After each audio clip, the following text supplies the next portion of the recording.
Selamat datang di Novel Reader, tempat di mana kata-kata hidup dan imajinasi berkelana.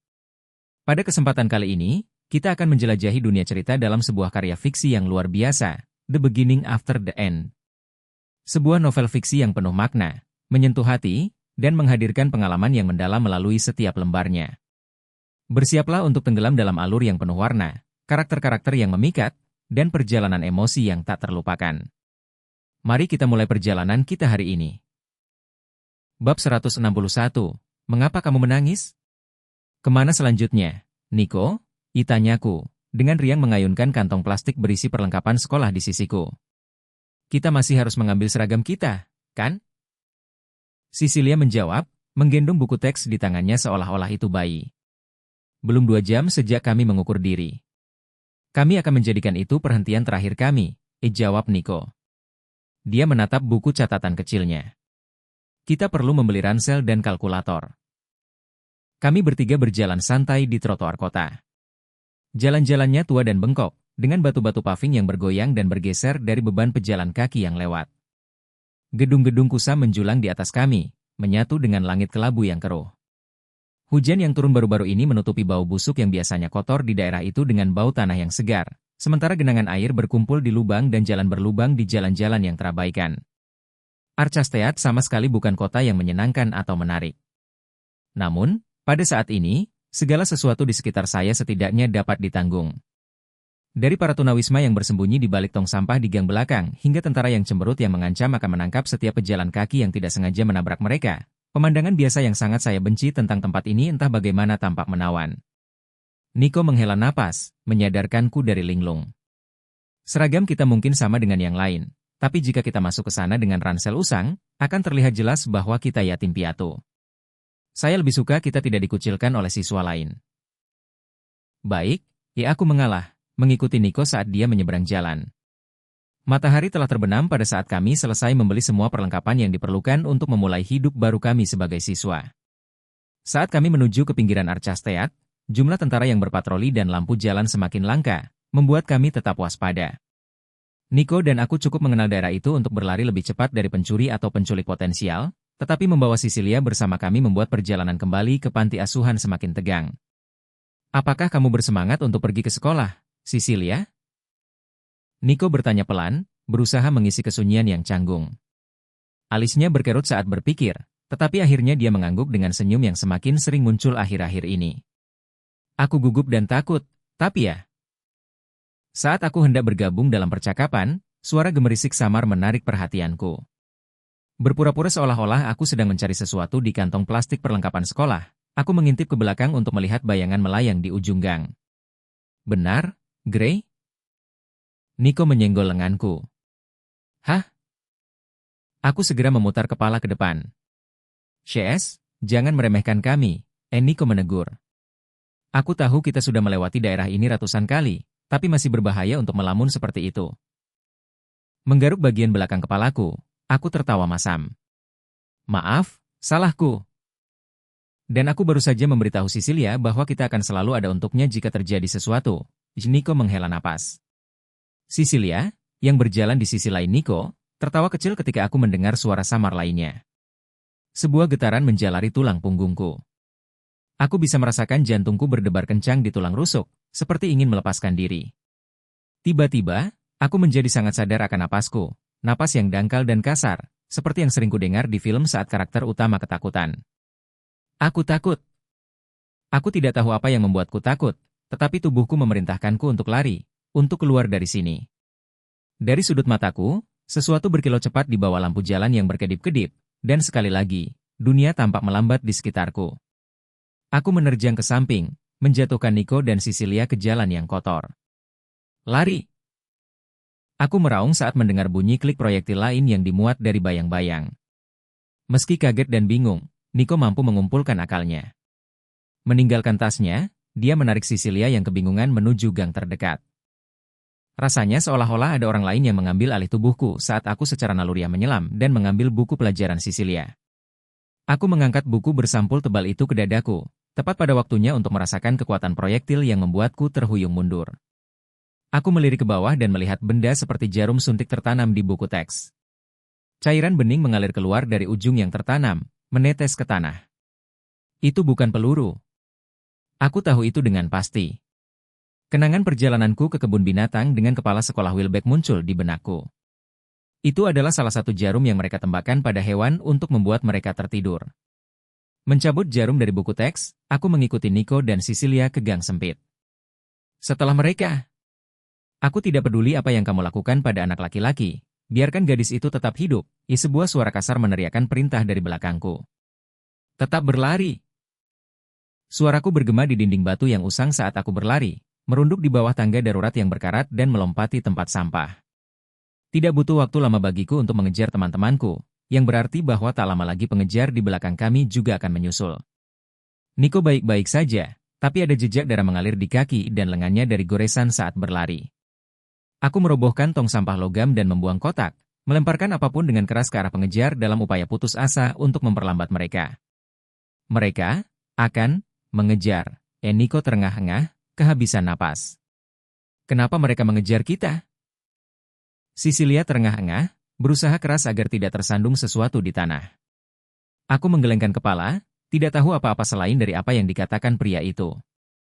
Nico, apakah kamu masih punya sarung tangan itu? Tunggu, kamu tidak serius memikirkan. Bisakah kamu memikirkan cara lain? Aku memotongnya, suaraku dipenuhi ketidaksabaran. Atas aba-aba Nico, kami berbelok ke kiri menuju gang sempit. Langkah kaki para pengejar kami semakin keras saat mereka mengejar. Dengan enggan, Nico merogoh saku jaketnya. Setelah menemukannya, dia mengulurkan tangan untuk memberikannya padaku ketika Cecilia merebutnya dari tangannya.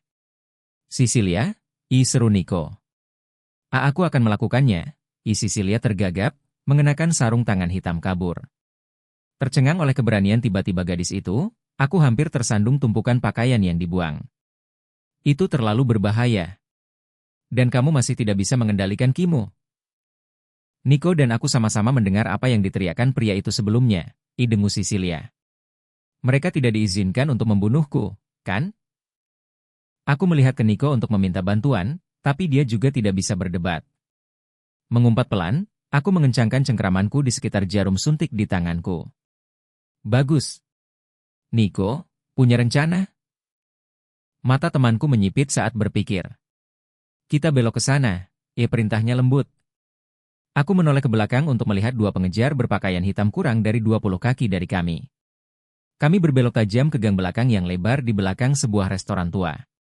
Aku mengira kami akan terus berlari, tapi Nico menarikku ke belakang dengan lengan bajuku. Cecilia, jatuh tengkurap seperti kamu baru saja tersandung sesuatu.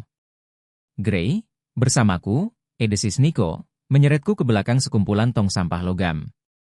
Jantungku berdegup kencang seperti genderang, cukup keras hingga membuatku khawatir pengejar kami akan mendengarnya. Hanya butuh beberapa detik bagi kedua pria berbaju hitam itu untuk berhenti di tikungan. Yang di sebelah kanan berbicara ke pergelangan tangannya. Tuan, kami memiliki gadis itu dalam pandangan kami. Gadis itu tersandung, dan sepertinya anak laki-laki telah meninggalkannya. Izin untuk melanjutkan, pengejar di sebelah kiri bertanya. Tidak seperti penjahat yang mencoba merampok Nico dan aku beberapa bulan lalu, jelas bahwa kedua pria ini adalah profesional.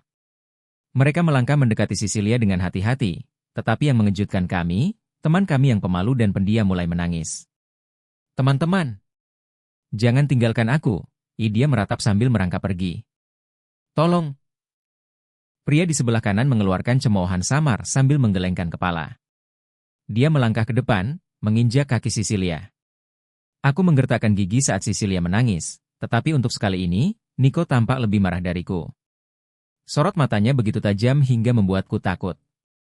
Sementara pria yang meminta izin untuk melanjutkan berdiri beberapa meter jauhnya, pengejar di sebelah kanan meraih dan menarik Cecilia ke atas dengan menarik bagian belakang mantelnya. Dia mengangkat perangkat komunikasi di pergelangan tangan yang lain dan berbicara. Kami menangkapnya. Cecilia memanfaatkan sepenuhnya kesempatan itu untuk menyerang dan menempelkan tangannya yang bersarung tangan ke wajah si pengejar. Jeritan melengking keluar dari tenggorokan Cecilia. Seperti saat-saat dia lepas kendali, ledakan ki meletus darinya. Kali ini, sebagian besar ki tersebut mengalir ke lengan dan tangannya, menyalurkan arus listrik melalui sarung tangan hitamnya dan menerangi gang yang suram. Pengejar yang memegang Cecilia bahkan tidak sempat berteriak saat tubuhnya kejang. Genangan air terbentuk di tanah di antara kakinya ketika Cecilia melepaskan diri dari genggamannya. Nico mencengkeram lenganku, dan kami segera bertindak. Nico menyapu kaki pengejar yang lain sementara aku menargetkan tulang dadanya. Kupikir kilatan cahaya akan cukup membingungkan lawan agar kami bisa mengakhiri pertarungan dengan cepat, namun dia pulih cukup cepat untuk merespons serangan kami. Menghindari Nico, dia menendang temanku sembari mengayunkan lengan kanannya ke arahku. Aku mundur dari serangannya dan mendekat untuk menyerang tenggorokannya yang terbuka, membuatnya terkejut. Percaya diri akan berhasil, aku mendekat, hanya untuk menyadari saat itu dia dengan cepat menundukkan kepalanya dan meluncurkan tangan kirinya ke leherku. Aku tersedak saat tangan dinginnya mencengkeram leherku dan mengangkatku dari tanah. Kamu punya potensi, nak, dia mencibir, menarikku lebih dekat. Sungguh sayang kau harus mati di sini. Dari jarak dekat, aku bisa melihat wajah pria itu untuk pertama kalinya. Hidung dan mulutnya tertutup topeng, tapi itu tidak mengaburkan bekas luka di atas mata kirinya yang coklat dan mata kanannya yang hijau, sebuah ciri yang akan kukenali dari jarak jauh. Pandanganku semakin kabur, kekuatanku terasa semakin lemah. Namun, dalam situasi ini, aku berhasil melemparkan seringai ke arahnya. Berdoa kepada siapapun yang bisa mendengarku, aku mengarahkan ujung jarum suntik ke lehernya. Apa? Dia tersentak, melepaskanku saat dia terhuyung dan terjatuh. Tanpa membuang waktu, aku membangunkan Nico yang pingsan dan membantu Cecilia berdiri. Kami berhasil, bisik Cecilia sambil bersandar padaku. Kakinya gemetar, bukan karena dingin melainkan ketakutan, dan air mata mengalir di pipinya. Kerja bagus, kalian berdua, gumam Nico lemah, meletakkan lengan Cecilia di bahunya untuk menopangnya. Ya, kami berhasil. Aku mengangguk. Sekarang, ayo pergi. Kita harus keluar dari sini sebelum mereka datang lagi. Sebaiknya kalian membunuh kami dan lari sejauh mungkin, bocah. Aku menoleh ke belakang dan melihat pria bermata coklat dan hijau bergeliat di tanah. Kalian tidak punya tempat untuk pergi, gumamnya, suaranya terdengar kabur karena efek cairan suntikan. Aku memastikan itu. Ayo pergi, Gray, desak Nico, merapatkan pegangannya di sekitar Cecilia untuk menstabilkannya. Tak satu pun dari kami berbicara selama perjalanan kembali ke panti asuhan. Jalanan sunyi kecuali sirene yang terdengar samar di kejauhan. Rasanya hampir mustahil menerima apa yang baru saja kami alami, nyaris terbunuh tanpa alasan yang jelas. Aku berusaha berpikir ke depan, sekolah baru yang akan kami hadiri segera, tempat membeli persediaan, semua akan baik-baik saja. Kepala sekolah Wilbe pasti akan mengeluarkan kami dari Archastead setelah ini. Setelah beberapa blok, Cecilia bisa berjalan sendiri. Itu peningkatan yang besar dari biasanya, karena biasanya dia akan pingsan selama berjam-jam setelah ledakan Ki. Terima kasih atas bantuan kalian, gumam Cecilia malu-malu saat mengembalikan sisa sarung tangan hitam itu ke Nico. Sarung tangan kejut yang dibuatnya kini hanya gumpalan wol karena kelebihan Ki dari Cecilia. Maaf soal sarung tanganmu. Jangan khawatir, kata Nico santai sambil memasukkan sisa sarung tangan itu ke jaketnya yang compang-camping. Dia memandangku sambil menyeringai. Setidaknya aku bisa melihat kegunaannya. Gray sama sekali tidak berguna. Mengejekku sesuka kalian, akulah yang menyelamatkan kalian, kataku bangga, menjulurkan lidah ke arah Nico. Tak disangka, Nico menanggapinya dengan serius. Kau benar. Aku tidak banyak membantu dalam pertarungan itu. Hahei, aku hanya bercanda, kataku canggung, rasa bersalah menyelinap di dadaku. Nico, berkat sarung tanganmu, kita bisa kabur, Cecilia menghibur. Ya. Aku menimpali cepat, berjalan di depan mereka. Dan aku yakin kau bisa belajar membuat alat yang lebih hebat lagi setelah masuk sekolah. Ekspresi Nico berubah cerah mendengar kata-kata kami. Ia mengepalkan sisa sarung tangan itu dengan semangat yang kembali di matanya. Kita harus mendapatkan persediaan baru. Kepala sekolah Wilbe akan terkejut. Cecilia terkekeh. Dia mungkin akan menyuruh kita kembali besok untuk mencarinya. Aku membiarkan mereka menikmati momen itu. Malam musim panas biasanya hangat, tapi kali ini rasanya berbeda. Udara berbau asap yang semakin pekat. Kenapa?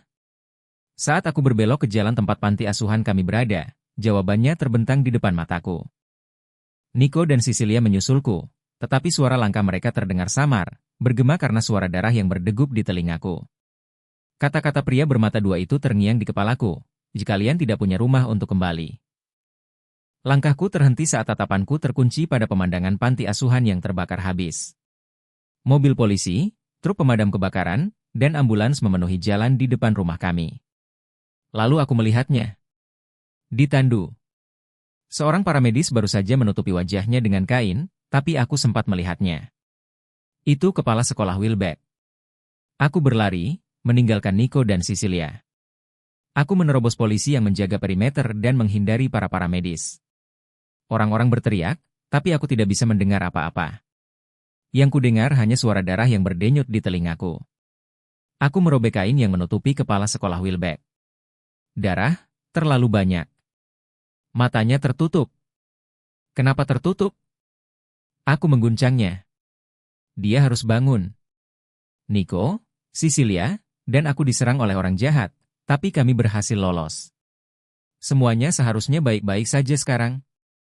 Aku mengguncangnya terlalu keras. Lengannya terkulai dari tepi tandu. Matanya tetap tertutup. Kata-kata pria itu kembali terngiang dalam pikiranku, seperti bara yang membakar di tengkorakku. Kalian tidak punya tempat untuk kembali. Arthur. Mataku terbuka lebar saat aku menyadari air mata masih membasahi wajahku. Segalanya masih terasa buram, namun perlahan aku mengenali kamar ini, kamarku di dalam kastil. Napasku masih pendek dan tak menentu, dan tanganku merasakan genggaman sesuatu yang lembut dan hangat. Arthur, dipanggil suara yang amat ku kenal, menenangkan dan lembut. Aku menoleh, berkedip untuk menghapus sisa-sisa air mata yang masih menggantung di pelupuk mataku. Di sebelahku, menggenggam tanganku erat, adalah Tesia. Matanya memerah, dan aku bisa melihat air mata mengalir di pipinya juga. Tesia? Suaraku terdengar serak dan kering. Kenapa kamu menangis? Dia menahan tawa, sambil tersenyum dengan air mata yang masih membasahi pipinya. Aku bisa menanyakan hal yang sama padamu. Bab 162, Istirahat. Tatapanku tetap terpaku pada Tesia. Dia tersenyum, bahkan tertawa, dengan lega dan malu saat dia menyeka air mata yang mengalir di pipinya. Ini adalah pertama kalinya aku melihat teman masa kecilku setelah upacara pemberian gelar tombak, tapi sudah lama sejak terakhir kali kami berbicara. Sejak saat itu, putri elf ini telah berubah. Ada bekas luka samar di sepanjang garis rambutnya di atas telinga kanannya, yang tidak akan terlihat jika dia tidak mengikat rambutnya. Bekas luka dari pertempuran menghiasi lengannya, sementara lengan kirinya dibalut perban baru. Kau terluka, kataku, lembut menelusuri garis darah yang merembes melalui perbannya dengan jari-jariku. Melihat ekspresi cemberutku, Tesia meraih tanganku yang terluka dengan lembut. Oh, tolong. Aku memiliki lebih banyak luka karena mencoba memasak daripada benar-benar berkelahi. Aku tertawa canggung memikirkan itu. Meski ada kapalan di telapak tangan dan jari-jariku, tangannya terasa lembut dan hangat dibandingkan dengan tanganku. Tesia terus menyuarakan keprihatinannya, menggelengkan kepalanya. Apakah kamu tahu betapa takutnya aku ketika mendengar berita dari kaptenku? Kaptenmu? Apakah itu berarti kamu dipromosikan menjadi kepala? Ditanyaku, menatap ekspresi terkejut sang putri. Kamu tidak dapat dipercaya. Pikiranmu langsung tertuju pada apakah aku dipromosikan menjadi kepala? Kamu hampir mati, Arthur. Aku senang kamu baik-baik saja, jawabku sambil tersenyum. Tess menghela nafas, menyandarkan kepalanya di lenganku. Aku bahkan tidak punya kekuatan untuk berdebat denganmu. Aku tertawa kecil, meremas tangan Tess. Waktu sepertinya melambat untuk sesaat saat kami berdua tetap seperti ini dalam keheningan. Kamu mengambil tindakan yang sangat hati-hati untuk memastikan semua orang aman, sehingga aku bahkan tidak pernah berpikir betapa berbahayanya perang ini untukmu. Tess mengangkat kepalanya, menatapku dengan mata pirusnya yang cemerlang. Melihatmu seperti ini di ranjang yang penuh luka adalah pengingat dingin bahwa kamu hanya manusia, bukan penyihir dan prajurit yang tak bisa dihancurkan. Aku terkekeh. Apakah seperti itu aku sering terlihat olehmu? Sebagai sosok yang tak bisa dihancurkan? Dengan kematangan emosional seorang balita, Edia menyelesaikan dengan seringai lebar. Apakah itu cara untuk berbicara dengan seorang jenderal? Aku memarahi, mencoba menjaga wajah serius saat dia berjuang untuk melakukan hal yang sama. Maafkan saya, Jenderal Arthur, jawabnya, tawa dalam suaranya. Tiba-tiba, pintu kamarku terbuka. Tersandung masuk adalah Virion Eralit, komandan seluruh militer di Chathen, bersama putranya Alduin Eralit, diikuti oleh istrinya, adik perempuanku Eleanor, Sylvie, dan beberapa penjaga. Di belakang mereka ada beruang Eleanor setinggi 8 kaki yang santai mengunyah sepotong daging dengan tatapan tidak tertarik pada peristiwa di sekitarnya. Ruangan itu menjadi sunyi sekali lagi. Orang tua Tesia dan saudara perempuanku sendiri berpura-pura tidak tahu tentang situasinya, menolak untuk melakukan kontak mata dengan kami. Para penjaga dengan canggung berjalan menjauh sementara Virion terbatuk tidak nyaman saat meluruskan jubahnya. Komandan di Chathen berdeham, tatapannya berkeliaran di sekitar ruangan saat dia mencoba menjaga sikap yang bermartabat. Kakek, seru Tes, tercengang. Saya melihat kamu belum menghabiskan banyak usaha untuk melengkapi ruangan ini, Arthur, katanya, masih tidak bisa menatap mata kami. Kalian menguping, wajah Tes merah padam saat dia mengacungkan jari menuduh pada keluarganya. Virion mengibaskan jarinya sebagai penyangkalan. Tentu saja tidak, sayang. Kami hanya mendengar tentang kesehatan Arthur, seorang jenderal berharga yang secara tragis. Komandan tidak dapat menyelesaikan alasannya saat dia menghindari buku yang diambil Tes dari nakas dan dilemparkan ke arahnya. Aku tertawa kecil, duduk di tempat tidurku saat tatapanku tertuju pada saudara perempuanku yang dengan canggung memegang ikatanku. Kakakmu telah dengan sabar menunggumu bangun, Sylvie memberitahu. Belum lama sejak terakhir kali aku melihat saudara perempuanku, namun rasanya baru sekarang aku menyadari betapa besarnya dia. Aku tidak bisa memanggilnya adik perempuanku lagi. Kemarilah, Ellie, kataku lembut.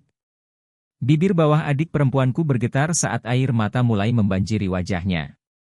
Melepaskan ikatan saya, dia melesat ke dalam pelukanku, hampir menjatuhkan angin dari saya. Saya sangat khawatir, katanya dengan marah, suaranya pecah menjadi isak tangis. Apa yang akan terjadi jika kamu mati? Aku baik-baik saja, El, bujuku saat wajahnya tetap terkubur di dadaku. Aku mengulurkan tangan untuk membelai rambut coklatnya ketika aku menyadari bahwa luka yang kudapat dari punggawa seperti penyihir masih ada di sana.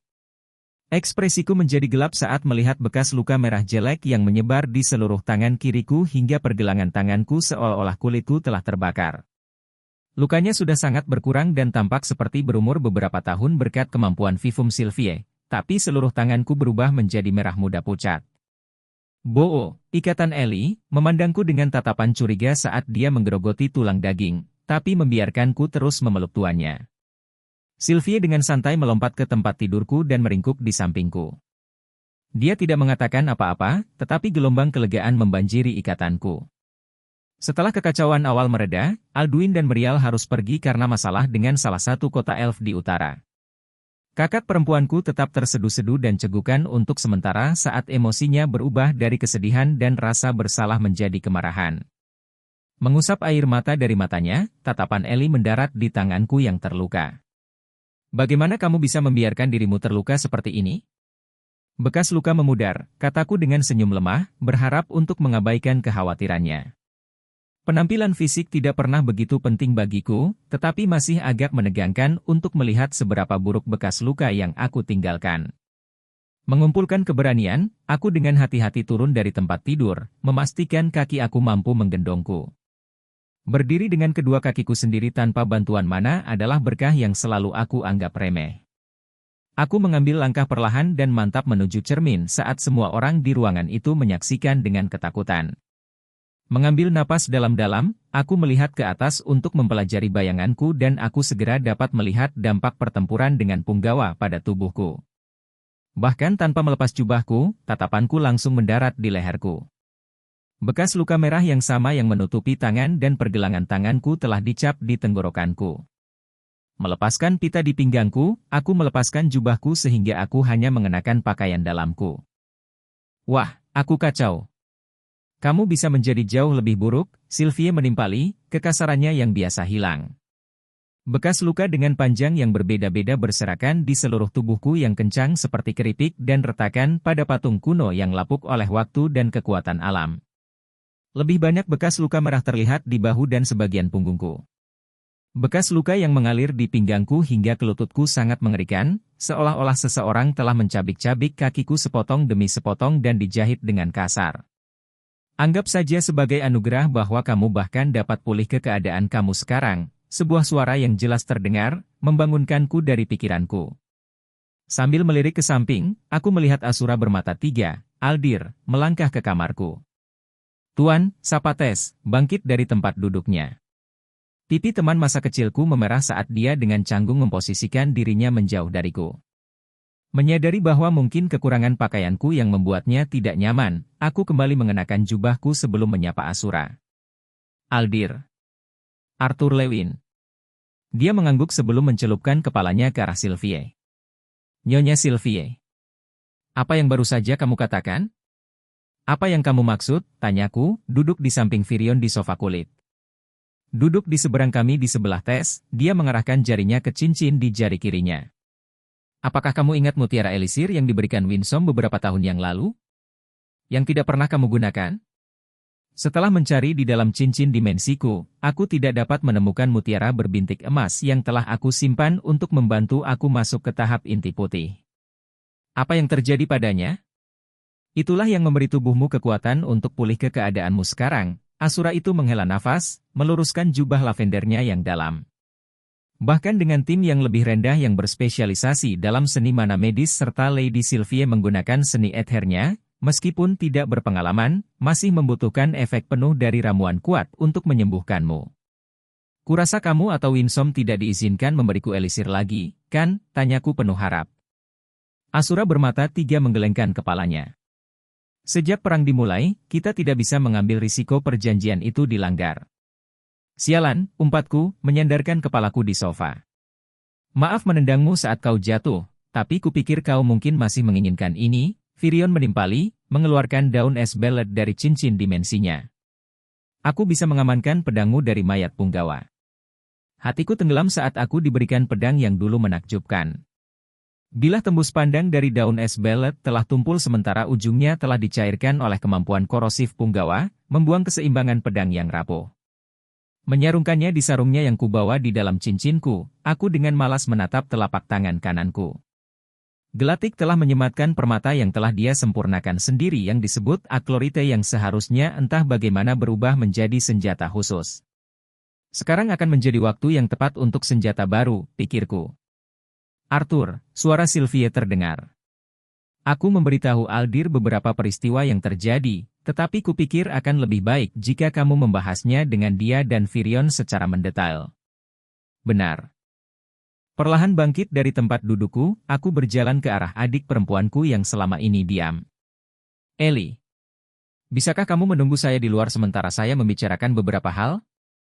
Mengangkat alis skeptis, dia menjawab, "Hanya jika kamu berjanji untuk tidak pergi tanpa setidaknya mengucapkan selamat tinggal." Sambil menggaruk pipiku, aku tertawa masam. "Saya berjanji." "Bagus." Dia bangkit dari tempat duduknya dan berjalan menuju pintu sebelum melihat ke belakang melalui bahunya dengan ekspresi bangga. "Saya ingin menunjukkan kepada Anda apa yang telah saya kerjakan." "Oh." Aku mengangkat alis, mengira dia mengacu pada mantra yang telah dia latih. "Aku tidak sabar."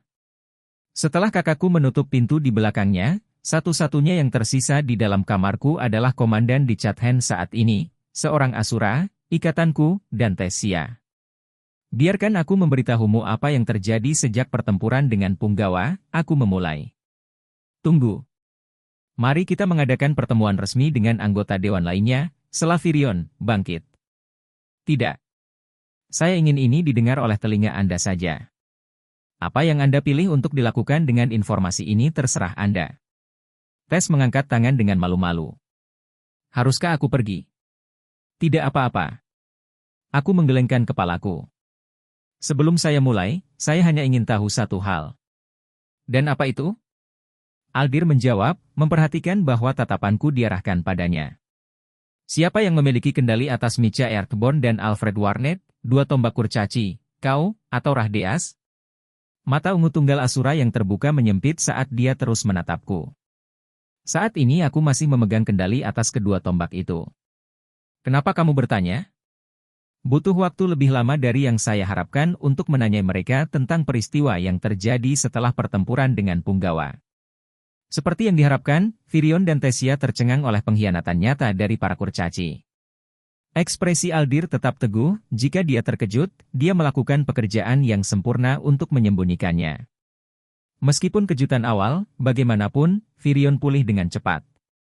Jika para kurcaci benar-benar bersekutu dengan tentara Alachan, maka akan jauh lebih sulit untuk mencegah pertempuran mencapai kota-kota sipil. Apakah Anda dapat membedakan apakah itu hanya faksi kurcaci yang terpisah atau apakah itu berskala lebih besar dari itu? Aku tidak bisa mengatakan dengan pasti tanpa mendapatkan jawaban dari Rahdeas, kataku dengan gigi terkatup, menyesali keadaan yang melibatkan mantan wali Elia. Kabar munculnya sabit meresahkan, tambah Aldir. Jika dia berniat membuat kekacauan dengan pengikutnya di sisinya serta seluruh divisi pasukan, maka ini bukanlah sesuatu yang bisa dilakukan oleh satu atau dua tombak bahkan dengan pasukan yang mendukung mereka. Itulah sebabnya aku perlu tahu di mana letak kesetiaan dua tombak kurcaci, jawabku. Pertempuran skala besar sudah dekat dan saya tidak ingin ada hambatan yang tidak terduga. Dan itulah akhir dari chapter 126 dari novel, At the Beginning After the End. Semoga Anda menikmati setiap kata dan alur cerita yang disampaikan. Jika Anda tertarik untuk melanjutkan perjalanan ini, jangan lupa untuk mengikuti bagian selanjutnya di Novel Reader. Terima kasih sudah menyimak, dan sampai jumpa di kesempatan berikutnya, di mana cerita-cerita lainnya akan menemani perjalanan Anda.